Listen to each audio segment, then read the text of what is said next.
So ngayong araw, papacheck natin yung gulong natin, rear and front. Kasi may mga tama na eh. Gagamitin natin sa biyahe. Although makapal pa naman siya. Kaya lang, sobrang haba ng biyahe. Baka masukan siya ng batong maliliit. Tapos may tendency na pumasok dun sa loob yung bato. Tapos yun na yung magkukost ng ng pagkabutos ng gulong natin. Kaya make sure na sigurado tayo sa biyahe natin na hindi tayo masiraan sa kalsada. Let's go.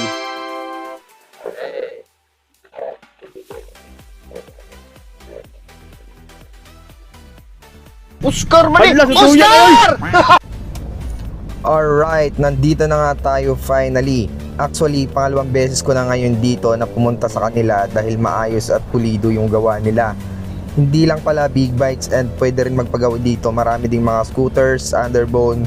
Gumagawa din sila ng small bike. Dahil pulido at malinis ang gawa nila, sigurado masasatisfied ka. Hindi talaga magagasgasan ng mags mo dahil kumpleto sila sa gamit. Mabuti at wala pang customer ngayon. Ako pa lang at ang pusa na yan. Gago! Hello sir, good morning. Napapatanong agad ako kay kuya. Kasi babiyahe ako, sir. Bali, siguro mako-consume niya is 4,000 kilometers. 4,000. Pero yung harap no, okay. Oh, tingin mo. Ito yung marking niya sir eh. Okay, malayo pa. Yung likod naman, Malalim pa naman kasi. malalim pa. Kaya pa niya ng 4,000. Mas maganda sir, i-compare natin sa bago sir. Sige, check mo nga. Hindi ko sure kung ilang percent pa to eh. Sige.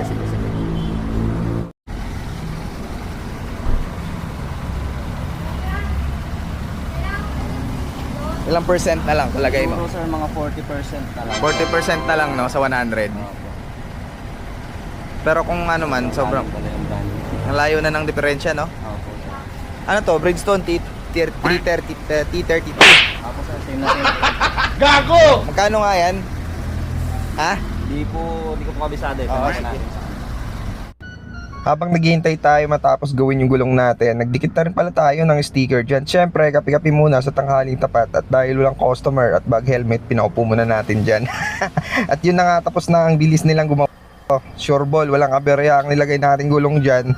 Bridgestone T32 pinakabit natin, makunat at makapit kaya siguradong punit-punit na naman ang korbada nito. Kung mapapansin mo, meron silang balance wear, importante, nitrogen yung hangin, 42 PSI sa likod, 36 PSI naman sa harap.